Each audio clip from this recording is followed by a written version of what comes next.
आप सभी प्यारे स्टूडेंटों का बारहवीं पाठशाला में स्वागत है। हमारे चैनल को सब्सक्राइब करें, लाइक करें और अधिक से अधिक शेयर करें। इस चैनल के साथ जुड़ें और विज्ञान और इंग्लिश के कुछ विज्ञान का संपूर्ण कोर्स, इंग्लिश का भी संपूर्ण कोर्स आपको उपलब्ध होगा। आप जुड़िए, सब्सक्राइब कीजिए। इसके अलावा हम आपके साथ क्या करेंगे, प्रैक्टिस क्वेश्चन भी कराएंगे। पहले हम एक्सप्लेनेशन पढ़ रहे हैं, यूनिट बाय यूनिट, अध्याय बाय अध्याय। पहले एक्सप्लेनेशन पूरा संपूर्ण कर लेते हैं, उसके बाद हमें क्या करना है, यह अध्याय बाय अध्याय, इसके ऑब्जेक्टिव, खालिस्तान, सही जोड़ी या अन्य महत्वपूर्ण क्वेश्चनों को भी हम हल करेंगे। चलिए, आज हम कक्षा 10वीं का अध्याय 5 जैव प्रक्रम के बारे में अध्ययन करते हैं।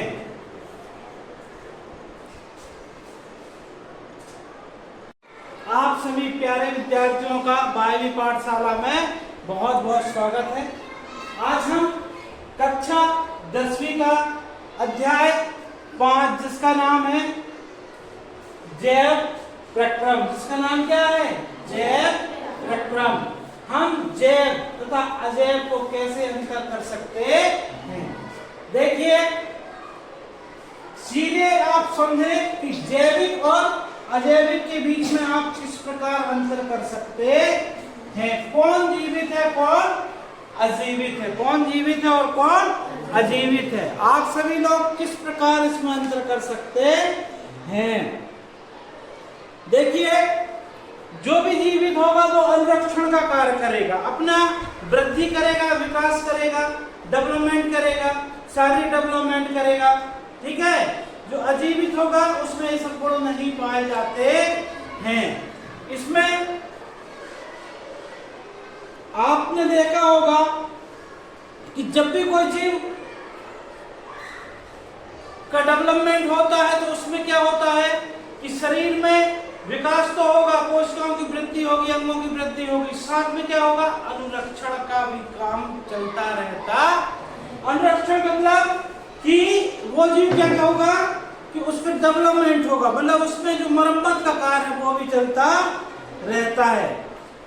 आप सजीव, क्या सजीव और निर्जीव, आप अपने चारों ओर जितनी भी चीजें देख रही हैं जो चल सकती हैं, समझे, जो अपने समान नई संतति उत्पन्न कर सकती हैं, जो सांस लेती हैं, जो सांस लेती हैं,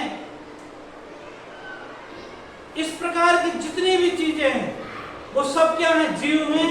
और जो एक जगह स्थिर है, जिसमें ना अपने आप कोई डेवलपमेंट नहीं हो सकता है, ना बढ़ सकते, जैसे अपन देखें हमारी चेयर या बोर्ड भी देखें, यह भी निर्जीव, या पेन भी देखें, यह भी निर्जीव है। आप जिस डेस्क में बैठे होंगे वो भी निर्जीव होगी, निर्जीव होगी ना।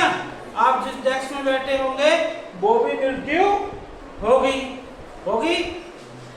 तो सजीव और निर्जीव में अंतर पहचानना बहुत मुश्किल नहीं है। हम अपने चारों ओर के जो पदार्थ होते हैं इनको देख लें, पत्थर, कंकड़, सूखी हुई लकड़ी, ये सब क्या में आ जाते हैं, किस में आ जाते हैं, निर्जीव में आ जाएंगे। किस में जाएंगे, निर्जीव में आ जाएंगे, ठीक है। अब इस पाठ में कुछ प्रमुख चीजें हम अभी देखते हैं। जैसे हम देखते हैं जैव प्रक्रम। क्या देखते हैं, जैव प्रक्रम क्या होता है बच्चों। जैव प्रक्रम के बारे में यदि हम पढ़ें या जानने की कोशिश करें तो जैव प्रक्रम क्या होता है, आप यहां देखेंगे जैव प्रक्रम वे सभी प्रक्रम जो सम्मिलित रूप से अनुरक्षण का कार्य करते हैं जैव प्रक्रम कहलाते हैं। किसका कार्य करेंगे, अनुरक्षण का कार्य करेंगे। आपको सीधा क्वेश्चन आएगा, जैव प्रक्रम किसे कहते हैं, तो आप क्या बोलोगे कि वे सभी प्रक्रम जो सम्मिलित रूप से अनुरक्षण का कार्य, किसका कार्य करते हैं, जैव प्रक्रम कहलाते हैं। बन जाएगा ये क्वेश्चन आपसे। बन जाएगा ना, पक्का। अब इसमें एक क्वेश्चन और पूछा जाता है कि पोषण क्या होता है। क्या पूछा जाता है? पोषण क्या होता है। क्या पूछा जाता है? पोषण क्या होता है। ऊर्जा के स्रोत, इसमें क्या आएगा? देखिए यहां से देखिए, ऊर्जा के स्रोत को हम भोजन तथा शरीर के अंदर लेने की प्रक्रम को पोषण कहते हैं। क्या किसे कहते हैं? पोषण। ऊर्जा का स्रोत। किसका स्रोत? ऊर्जा का। किसका स्रोत? ऊर्जा के स्रोत को कहां लेते हैं हम? शरीर के अंदर। हम अकेले नहीं, कोई भी जो क्या करेगा अपने शरीर के अंदर लेगा। ठीक है। ऊर्जा के स्रोत को हम भोजन तथा शरीर के अंदर, ऊर्जा के स्रोत को हम भोजन तथा शरीर के अंदर लेने के प्रक्रम को पोषण कहते हैं। भोजन मतलब ऊर्जा का स्रोत है, वो किस रूप में होगा बच्चों? भोजन के रूप में। किस रूप में होगा? इसी को हम क्या बोलते हैं? पोषण कहते हैं। भोजन के रूप में हम क्या करेंगे? उसको शरीर के अंदर लेंगे। खाते हैं ना खाना हम लोग, तो शरीर के अंदर लेने के प्रक्रम को हम क्या बोलते हैं? पोषण कहते हैं। क्या बोलते हैं? पोषण कहते हैं। इसके अलावा हमारे शरीर में कई प्रकार की क्रियाएं होती हैं। उपचय अपचय की प्रक्रिया चलती रहती है। किसकी? उपचय अपचय की प्रक्रिया चलती रहती है। अब आपने देखा होगा श्वसन। क्या देखा होगा? श्वसन। श्वसन क्या होता है? देखिए हमारी यह भ्रांति होती है, बहुत से बच्चों की भ्रांति है कि श्वसन मतलब सांस लेना। श्वसन मतलब नहीं, श्वसन का मतलब सांस लेना नहीं है। पहले अपनी यह बात दिमाग से निकाल दो। अब देखो कि श्वसन होता क्या है। श्वसन क्या होता है? आप देखेंगे कि श्वसन क्या होता है। क्या? श्वसन क्या होता है, इसके बारे में हम जानेंगे। श्वसन के लिए क्या होता है? बहुत से जीव, श्वसन के लिए बहुत से जीव शरीर के बाहरी स्रोत से किसको प्राप्त करते हैं? ऑक्सीजन। शरीर से बाहर स्रोत मतलब इस वायुमंडल से क्या मिलेगी? ऑक्सीजन। क्या मिलेगी? ऑक्सीजन प्रयुक्त करते हैं।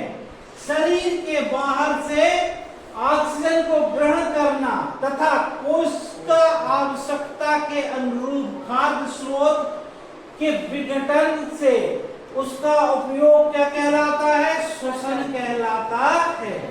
कि शरीर से बाहर से क्या लिए? ऑक्सीजन लिए। शरीर के अंदर जो खाद्य स्रोत है, जो हमारा ग्लूकोज वगैरह है, वो टूट जाता है। वो क्या हो जाता है? फैट रहता है, कार्बोहाइड्रेट रहता है, ये सब क्या है? टूट जाता है। कहाँ टूटता है? ये माइटोकॉन्ड्रिया में। कहाँ टूटता है? और एटीपी बनता है। मतलब एटीपी के रूप में ऊर्जा निर्मित होती है। यह संपूर्ण प्रक्रिया क्या कहलाएगी? श्वसन कहलाती है। क्या कहलाती है? श्वसन कहलाती है।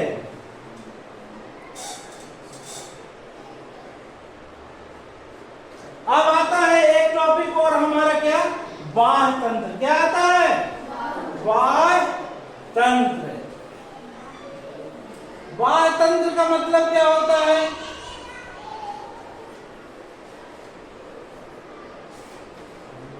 दिख रहा है बाह्य तंत्र आपको? यही कहीं होगा बाह्य तंत्र, है ना? थोड़ा ऊपर होगा, यहाँ होगा, यहाँ होगा।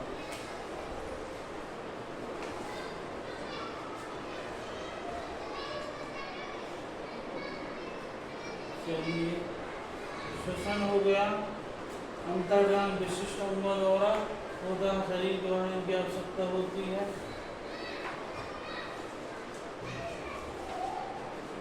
इसमें दिख रहा है परिणाम करते हैं।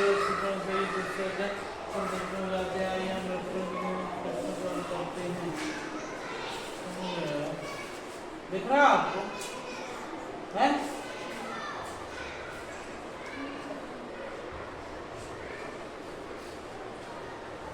चलिए ठीक है, हम पहले ही देख चुके हैं कि बहुकोष की जीवों विभिन्न कार्य करने के लिए बहुकोष की, जैसे हम लोग क्या है बच्चों, बहुकोष की जीव है। कैसे जीव हम हमारे लिए हमारे शरीर में विभिन्न कार्य करने के लिए विशिष्टीकृत होता है, मतलब कि पाचन कहीं से होगा, उत्सर्जन कहीं से होगा, श्वसन कहीं से होगा, अलग अलग अंग तंत्र और सिस्टम बने हुए हैं, बने ना। इन विशिष्टीकृत ऊतकों तथा जीव के शरीर में उनके संगठन से परिचित है, अतः इसमें कोई आश्चर्य नहीं है कि भोजन और ऑक्सीजन का अंतर्गण विशिष्टीकृत ऊतकों का कार्य है, परंतु इसमें एक समस्या पैदा होती है। यद्यपि भोजन ऑक्सीजन का अंतर्गण कुछ विशिष्ट अंगों द्वारा होता है, परंतु शरीर के सभी भागों में इसकी आवश्यकता होती है। इस स्थिति में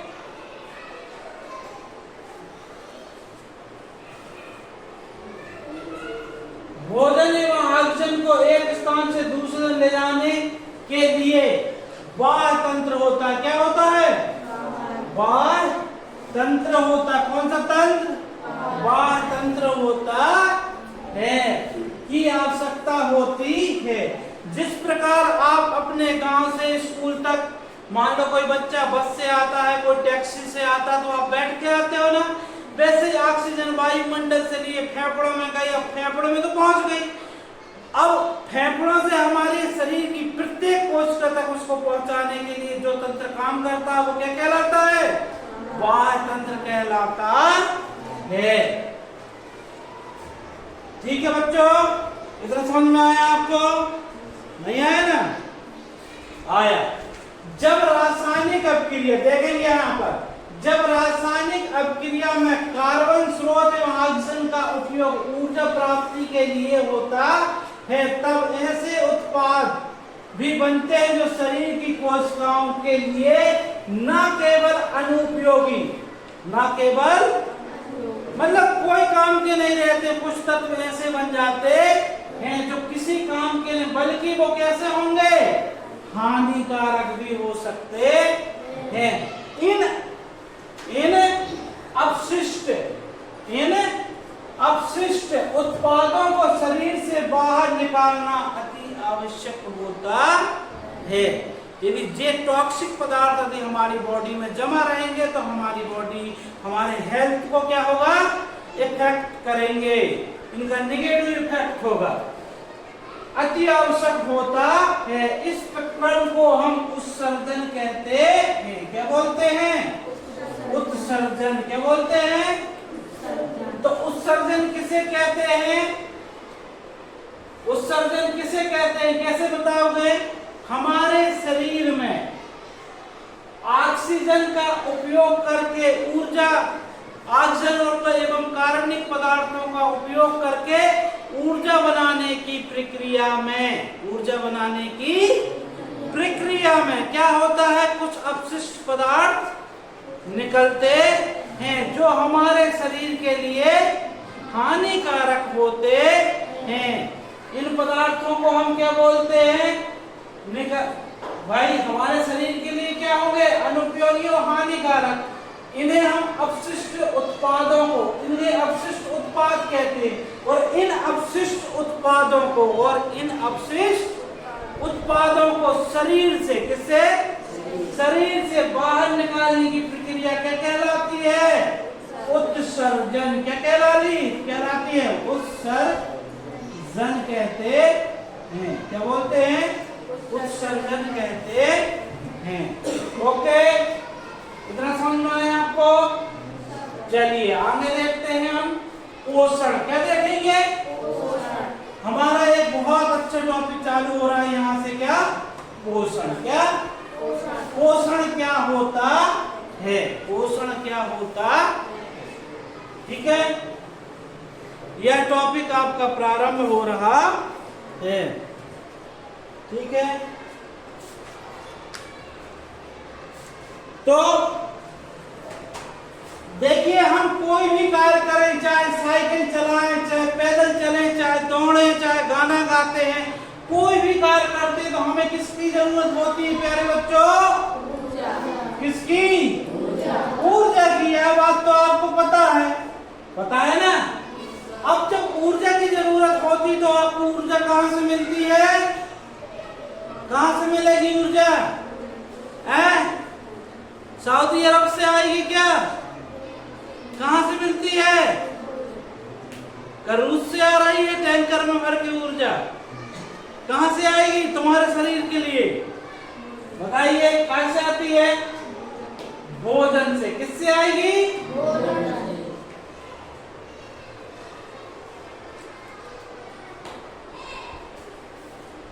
तो यह ऊर्जा आपको कैसे मिलेगी?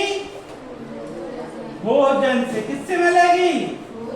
भोजन से। भोजन जब आप खाना खाते हैं तो यह ऊर्जा आपको प्राप्त होती है। देखिए शरीर में इससे क्या होगा?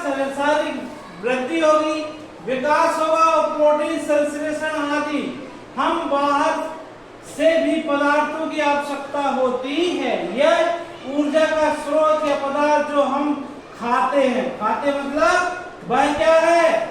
भोजन है। क्या है? शारीरिक वृद्धि के लिए, शारीरिक विकास के लिए, प्रोटीन संश्लेषण के लिए जब हम भोजन ग्रहण करेंगे तो उस भोजन से हमें क्या प्राप्त होगा? ऊर्जा प्राप्त होगी। क्या प्राप्त होगी? ऊर्जा प्राप्त होगी। अगला देखेंगे तो इसमें दिया गया कि सजीव अपना भोजन कैसे प्राप्त करते हैं। अब देखो सजीव दो प्रकार के हैं, एक जीव है और एक क्या है? एक जिन्हें हम जीव बोलते हैं और दूसरे क्या हैं? पौधे हैं या पेड़ पौधे हैं, वे भी सजीव है ना। तो अब ये सजीव जो होते हैं इन दोनों को मिला के हम क्या बोल रहे हैं? सजीव। क्या बोल रहे हैं? सजीव। इसमें हम अब माइक्रो ऑर्गेनिज्म सूक्ष्मजीवों को भी जोड़ लें, सब सजीव हैं। तो इन दोनों को मिला के मान लो हम सजीव कह रहे हैं। तो एक कैसे भोजन प्राप्त करते हैं? सभी जीव ऊर्जा तथा पदार्थ की सामान्य आवश्यकता होती, लेकिन इसकी आपूर्ति भिन्न भिन्न विधियों से होती है। भाई मेरे पास मुंह है, क्या है? तो इस मुंह से मैं क्या कर सकता हूँ? भोजन ग्रहण कर सकता हूँ। लेकिन एक पेड़ पौधे के पास क्या मुंह होता है? क्या वो एक स्थान दूसरे स्थान जा सकता है? लेकिन उसको भी तो ऊर्जा की आवश्यकता है ना। वो भी एक नन्हा से पौधे से बड़ा सा वृक्ष बनेगा ना। तो कल्पना करो वो कैसे भोजन प्राप्त करता होगा, वो कैसे भोजन प्राप्त करता होगा। इसलिए क्या बोला गया है कि ऊर्जा तथा पदार्थ की सामान्य आवश्यकता होती है। किनको? जीवों को। किसको? और इसकी पूर्ति के लिए हमें क्या करना है? जीवों में अलग अलग विधि होती है, मतलब ऊर्जा और भोजन प्राप्ति की सब अलग अलग जीवों में अलग अलग विधियां होती हैं। यहाँ देखें अलग अलग विधियां होती हैं। कुछ जीव अकार्बनिक स्रोत से कार्बन डाइऑक्साइड जल के रूप में सरल पदार्थ प्राप्त करते हैं। किससे करते हैं बच्चों? अकार्बनिक स्रोतों से। वे जीव क्या होते हैं? स्वयंपोषी। क्या होती है?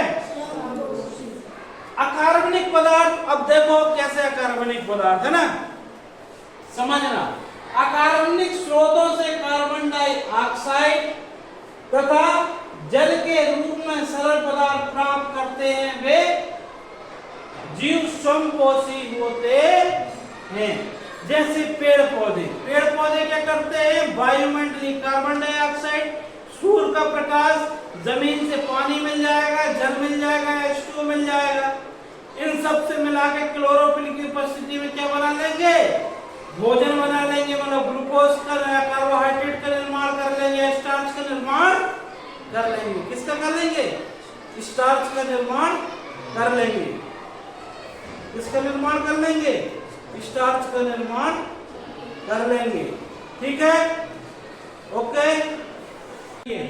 हम देखते हैं स्वयंपोषी की, देखो एक बहुत अच्छी परिभाषा या डेफिनेशन मिली। अभी तक हम बोलते थे कि वो जीव जो अपना भोजन स्वयं बनाते हैं स्वयंपोषी कहलाते हैं। बिल्कुल सही है, कोई गलत नहीं है। लेकिन यहाँ भी एक बहुत अच्छी परिभाषा कि वो जीव अपन लिख सकते हैं कि वे जीव जो अकार्बनिक स्रोत से कार्बन डाइऑक्साइड और जल के रूप में सरल पदार्थ प्राप्त करते हैं, वो जीव स्वयंपोषी कहलाते हैं।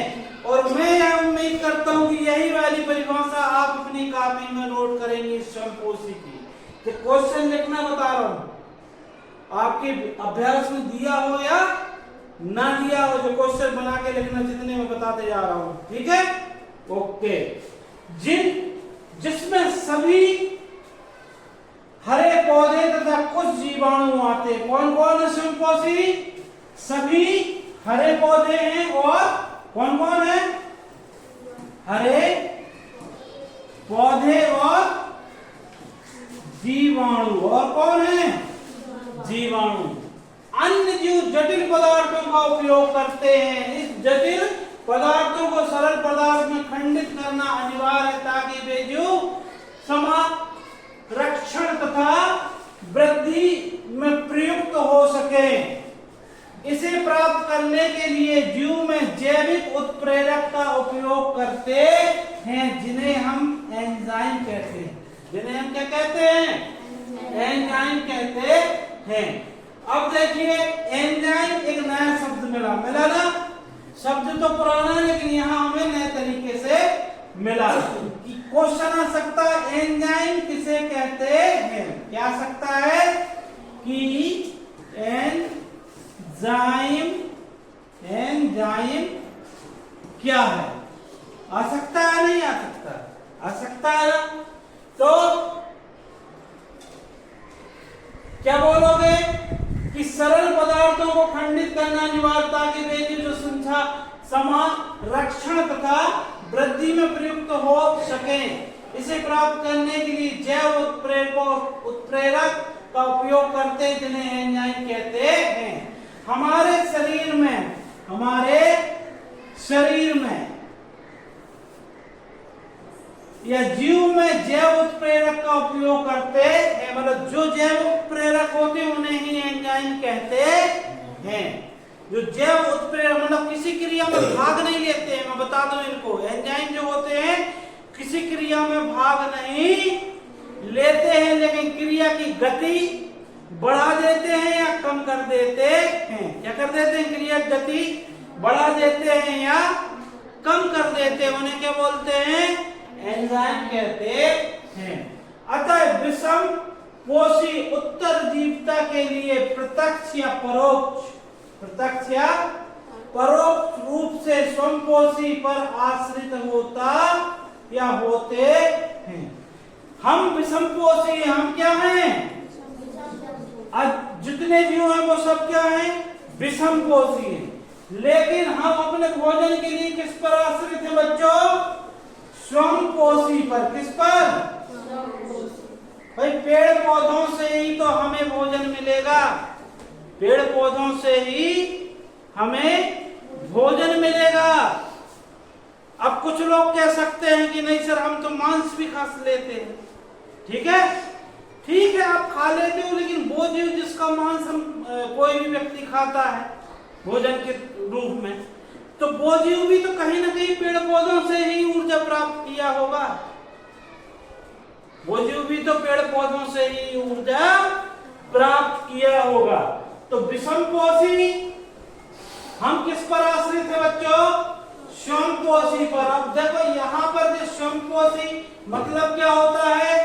स्वयंपोषी यानी पेड़ और पौधे, घास, जो सब चीजें है ना, फसलें हैं। अब बताइए कितना जरूरी है, कितने जरूरी हैं कि हमारे जीवन के लिए? कौन? ये हरे पेड़ पौधे। हमेशा इनकी रक्षा करनी चाहिए और जितना हो सके उतने ज्यादा पेड़ पौधे लगाना चाहिए। एक जीव के तौर पे हो सकता है हमें यह लगता है ये मेरे क्या करना, कितने भी पेड़ कट जाए, लेकिन अल्टीमेट भोजन का स्रोत है ये हमारे, उस ऑक्सीजन का स्रोत है पेड़ पौधे। इसके बिना ना ऑक्सीजन मिलेगी ना भोजन मिलेगा, और जब दोनों चीजें नहीं मिलेंगी तो हम जीवित नहीं रह सकते हैं। ओके, चलिए अगला टॉपिक देखते हैं, इसका क्या दिया गया है। हमारा टॉपिक है पोषण। क्या है? पोषण। क्या है? पोषण। ठीक है, स्वयंपोषी पोषण। नंबर 1 क्या है? स्वयंपोषी पोषण। किसमें पाया जाता है? जो स्वयं भोजन बना लेते हैं। वे कौन है? वे कौन है? वे कौन है? हरे पेड़ पौधे। वे कौन है? हरे पेड़ पौधे। कौन है वो? हरे पेड़ पौधे। वो क्या है? स्वयंपोषी। क्या है? जो अपना भोजन स्वयं बना रहे हैं। बना रहे हैं ना? चलिए, स्वयंपोषी जीवों में स्वयंपोषी की कार्बन तथा ऊर्जा की आवश्यकता प्रकाश संश्लेषण द्वारा पूरी होती है। किसके द्वारा बच्चों? किसके द्वारा? प्रकाश संश्लेषण द्वारा पूरी हो रही। किसकी जरूरत? कार्बन और ऊर्जा की। किसकी? इसका मतलब क्या हुआ कि स्वयंपोषी के भोजन बनाने की प्रक्रिया को हम क्या बोलेंगे? प्रकाश संश्लेषण। क्या बोलेंगे? प्रकाश संश्लेषण कहते हैं। यह वह विक्रम है जिसमें स्वयंपोषी बाहर से लिए गए पदार्थों को ऊर्जा संचित रूप में परिवर्तित कर देते हैं। मतलब बाहर से क्या लिए? कार्बन, और क्या लिया? ऊर्जा। बाहर से लिए गए पदार्थ कार्बन और ऊर्जा की आवश्यकता है ना, इनकी आवश्यकता पड़ती। बाहर से क्या लेंगे? जो भी पदार्थ लिए गए पदार्थों को, कौन कौन से पदार्थ लेते हैं? CO2 प्लस H2O प्लस क्या आ जाएगा? सन, LGHT, सनलाइट आएगा। किसकी उपस्थिति में? क्लोरोफिल की उपस्थिति में। देखिए, कार्बन डाइऑक्साइड दिया है जल के रूप में लिए जाते हैं, जो सूर्य के प्रकाश, किसके प्रकाश? मतलब सनलाइट एवं क्लोरोफिल की उपस्थिति में कार्बोहाइड्रेट में परिवर्तित कर दिए जाते हैं। कार्बोहाइड्रेट पौधों को ऊर्जा प्रदान करने में प्रयुक्त होता है। कार्बोहाइड्रेट किसमें? ऊर्जा प्रदान करने में। किसको ऊर्जा प्रदान करने में बच्चों? पौधों को। किसको? पौधों को प्रदान करने में प्रयुक्त होता है। अब कैसे हम अगले अनुभाग में हम अध्ययन करेंगे कि यह कैसे होता है, कि किस प्रकार हरे पौधे अपना भोजन बना लेते हैं। जो कार्बोहाइड्रेट तुरंत प्रयुक्त नहीं होता, समझना बात को, जो कार्बोहाइड्रेट तुरंत प्रयुक्त नहीं होता उसे क्या बोलते हैं? मंड। क्या बोलते हैं? या स्टार्च भी कहते के रूप में क्या हो जाएगा? संचित हो जाएगा उस पौधे के अंदर। उस पौधे के यह रक्षित आंतरिक ऊर्जा की तरह कार्य करेगा और पौधे द्वारा आवश्यकता अनुसार प्रयुक्त कर लिया जाता है। कुछ इसी तरह की स्थिति हमारे शरीर में, हम मनुष्यों के शरीर के अंदर भी होती है। हमारे द्वारा खाए गए भोजन में विपन्न ऊर्जा का कुछ भाग हमारे शरीर में ग्लाइकोजन, समझ रहे, इसके रूप में संचित होता है। अब पूछ सकता है, क्या पूछ सकता है? पूछ सकता है आपसे कि इसमें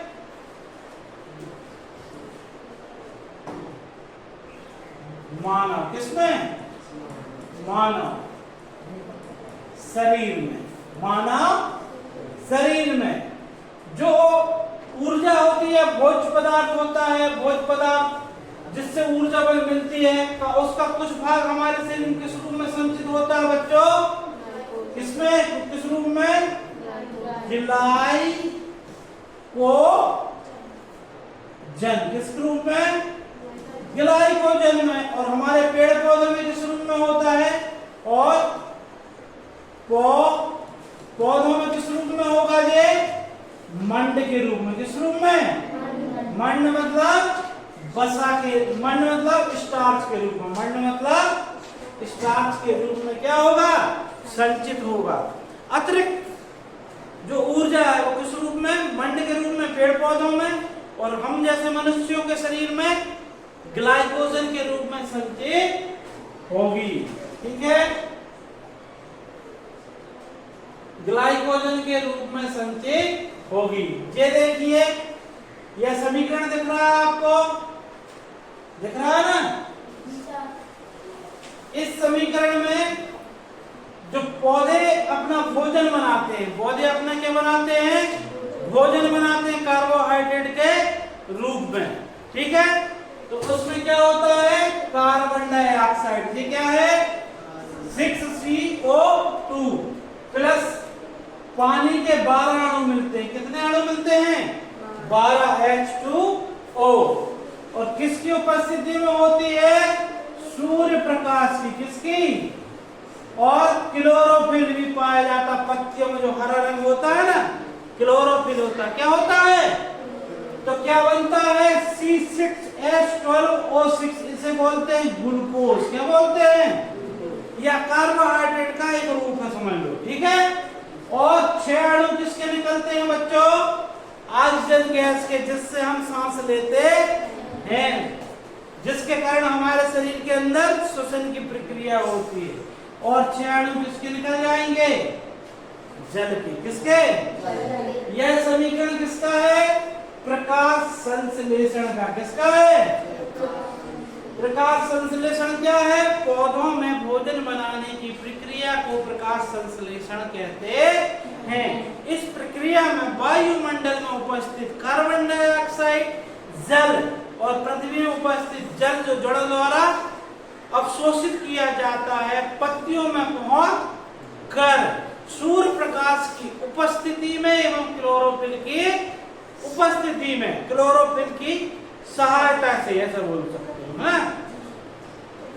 ग्लूकोज या कार्बोहाइड्रेट बनाने की प्रक्रिया की मिलने के बाद ग्लूकोज या कार्बोहाइड्रेट बनने की प्रक्रिया, जिसमें ऑक्सीजन और जल भी कुछ मात्रा में उत्पन्न होता है। इस प्रक्रिया को क्या बोलते हैं? प्रकाश संश्लेषण कहते हैं। बन जाएगा। मोस्ट आईएमपी क्वेश्चन है, आता ही है, मान के चलो जी। क्या है? आपको हर परीक्षा में दिखेगा, यहां से क्वेश्चन मिलेगा। आई बात समझ में कि नहीं आई? आ गई? अब हम देखते हैं कि प्रकाश संश्लेषण प्रक्रम में वास्तव में क्या होता है। इस प्रक्रम के दौरान निम्नलिखित घटनाएं होती हैं। देख सकते हो कि घटनाएं दी गई हैं, याद रखना इनको है, सबको बनना चाहिए। क्या होगा? क्या होगा? समझो। नंबर 1 में क्या होता है? क्लोरोफिल द्वारा प्रकाश ऊर्जा को अवशोषित करता है। देखो, इस क्लोरोफिल का क्या कार्य है बच्चे? प्रकाश ऊर्जा का क्या कार्य है? प्रकाश ऊर्जा का क्या करना है? इसको अवशोषण। कौन करता है? क्लोरोफिल। क्या करेगा? प्रकाश ऊर्जा का क्या करेगा? अवशोषण। ठीक है, आज तक पता नहीं रहा हो क्लोरोफिल करता क्या है, कि जबरदस्ती हरा रंग लेकर बैठा हुआ है ना, तो यह अवशोषण का कार्य करता है। प्रकाश ऊर्जा को रासायनिक ऊर्जा में रूपांतरण करना तथा जल अणुओं का हाइड्रोजन और ऑक्सीजन में अपघटन होता है। किसका होता है? जल के अणु क्या होता है? H2O। इसका अपघटन हो जाता है काय में? हाइड्रोजन व ऑक्सीजन के अणु में। किसमें? हाइड्रोजन व ऑक्सीजन के कार्बन डाइऑक्साइड का कार्बोहाइड्रेट में अपचयन होता है। क्या होता है? अब मैं पूछ लूं अपचयन होता क्या है? पार्ट 1 अपचयन देख लेना क्या होता है। क्या ऑक्सीजन का जुड़ना होता है, ऑक्सीजन का टूटना होता है? अब वो डिसाइड कर लेना। पार्ट 1 में मैंने पढ़ाया हूं। यह आवश्यक नहीं कि एक चरण तत्काल एक के बाद दूसरे हो। उदाहरण के लिए मरुभूमि पौधे रात्रि में कार्बन डाइऑक्साइड लेते हैं और एक मध्यस्थ उत्पाद बनाते हैं। दिन में क्लोरोफिल ऊर्जा अवशोषण करके अंतिम उत्पाद बनाता है। ठीक है, मतलब ऐसा नहीं कि जो स्टेज चल रहे वो ही मरुभूमि मतलब मरुस्थल में पाए जाने वाले पौधे क्या करते हैं बच्चों? रात्रि में क्या करते हैं? रात्रि में कार्बन डाइऑक्साइड क्या करेंगे? ग्रहण करेंगे। और जो क्लोरोफिल होगा वो क्या करेगा? दिन में ऊर्जा अवशोषण करके अंतिम उत्पाद को बनाएगा दिन में। ठीक है,